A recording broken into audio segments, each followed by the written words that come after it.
Recently, in exploring our bedrock beliefs and our behavioral values, the staff decided that it was just very important to make a very simple, strong assertion. And that assertion is, child sexual abuse does happen.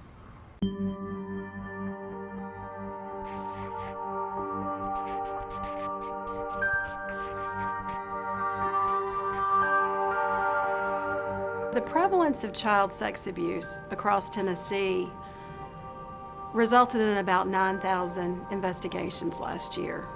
Some type of allegation was called in alleging a child had been sexually abused. Whether you live in Green Hills or Belmead or East Nashville or North Nashville or a housing development, it doesn't matter who you are. Child sexual abuse happens everywhere. 1 in 4 girls, 1 in 7 boys. I think when people hear that, it's just mind-blowing. I don't think anybody would think those would be the numbers. If you came to the police and said, or came to any family member and said, hey, John just hit me, or John did whatever, it'd be the assumption that you're telling the truth, and they wouldn't automatically assume you're lying. Child abuse and child sex abuse is almost the opposite.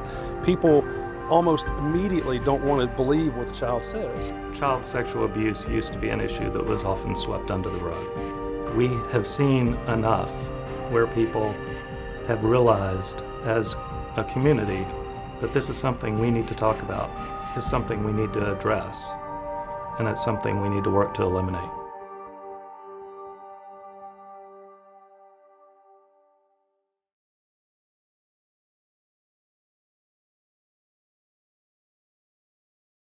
My primary responsibility as an assistant district attorney is to prosecute crimes against children, so I work very closely with our kids in the prosecution of these cases. They provide testimony, basically educating judges and juries on what sexual assault really looks like. It's not like it is on TV. If you can imagine that you have just found out that your brother or your father or your husband or the older cousin has sexually assaulted your 6-year-old little girl. There is so much distress, anxiety, and heartache.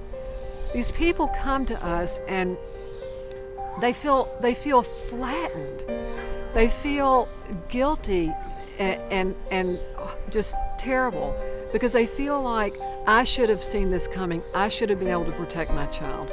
They either feel that way or they feel like, this is not true. I cannot believe my child.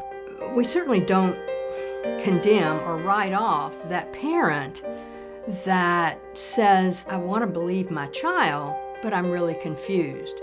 I think most anybody would be in that same position. It takes an extraordinary act of courage and strength for kids, I think, to come forward.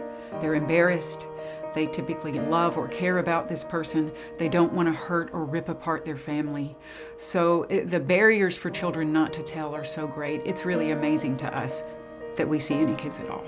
And you get to sit with them and you get to listen to their story and you get to hear the parents talk and you get to be with them for a period of time in probably one of the most difficult times in their life that they'll ever have.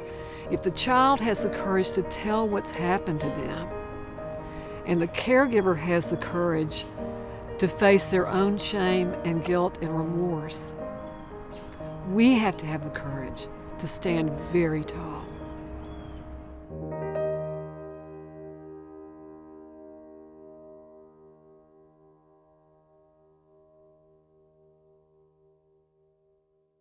We are one of probably the 3 or 4 largest clinics of our kind in the country. Our Kids serves not only us, their headquarters are here, but they serve multiple communities across pretty much the entire mid-state. It takes so many people, staff, board, and volunteers, for us to do what we do.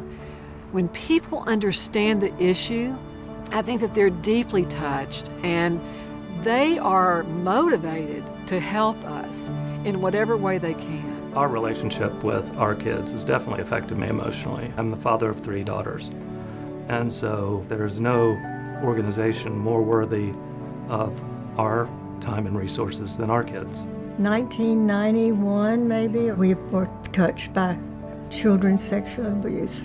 certainly nobody knew about it, and so I didn't get that help that a family needs at a time like that. And I was reading the paper and I saw where the list of different places needed volunteers. And then I started doing volunteer once a week at Our Kids.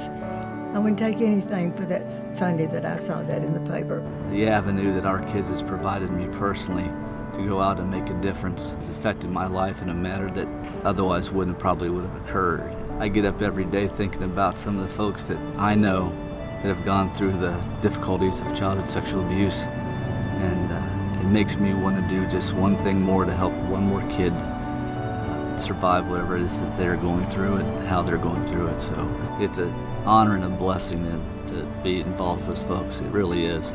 My involvement with Our Kids is something that I will do for the rest of my life because it's such a great organization, transformative not only for the patients they have, but I would say even for the people who volunteer. Certainly for me, it's been transformative. I think I speak for everyone, but certainly for me, to sit in that space with families and allow them complete freedom from judgment. That's a privilege, and it's something that I'm always aware is the result of a lot of hard work by community volunteers, corporate sponsors, individual sponsors, and that family doesn't know. They have no idea what this community has done to make that happen, and that's how it should be. The generosity of this community is just stunning. It gives us courage to do this work, and we're all so grateful.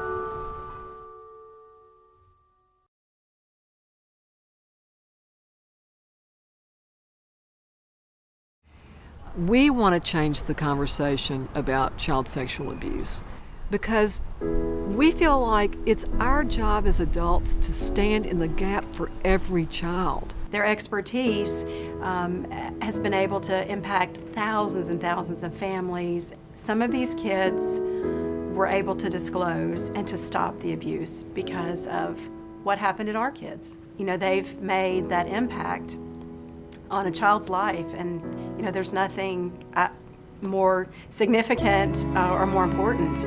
Everyone, I think as a parent, your first instinct is to think that a child will be damaged or they won't recover from something like that. And I think that's probably one of the most important things I've learned personally with the organization is that a child is not defined by that. And if they get the right care at the right time, children are resilient and they will be just fine. When people ask me about this work or say to me, wow, that seems really hard. How can you do that every day? How can you listen to the stories? How can you look at children's bodies? And I always say, this is the best work I've ever known. I get to do something that I hope, even a little bit, gets to do something positive for someone else, gets to give somebody else something. To be able to do anything to help that organization, I get very emotional about it. Because I'm very passionate about it. It's a love of mine. It's a passion of mine. You know, I've heard someone say one time, it's been years ago, we all need a passion in our life. And my passion is Our Kids. Our Kids is small, but it's mighty, and we don't have that opportunity for people to get the photo ops with children, you know, obviously because of the issue that we're dealing with. So I think it's even more important to get our voice out there so that people can understand it's occurring, and everyone needs to be aware of that. And instead of backing down, use your voice to, you know, stand tall for these children. We're very clear at Our Kids about the message that we have for the child and for the caregiver. To the child, we say, this is not your fault. You have done nothing wrong. To the caregiver, we say, believe and protect your child. And your child and you are resilient.